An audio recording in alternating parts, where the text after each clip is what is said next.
Hi guys, দেখতে পাচ্ছ আমরা একটা নতুন পার্কে এসেছি। পার্কটা দেবীপুর বাজার থেকে একটুখানি সামনে। খুব সুন্দর জায়গা, এখানে আসুন সবাই, এসে দেখুন জায়গাটি কেমন।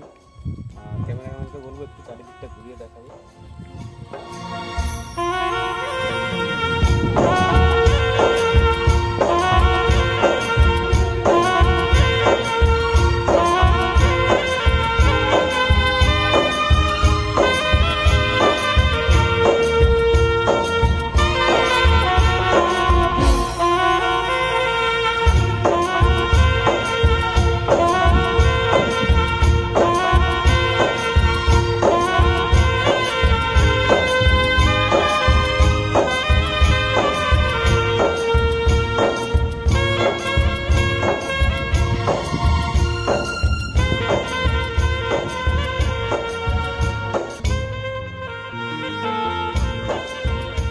দেবীপুর শ্মশান আগে ভিডিওতে দেখিয়েছিলাম।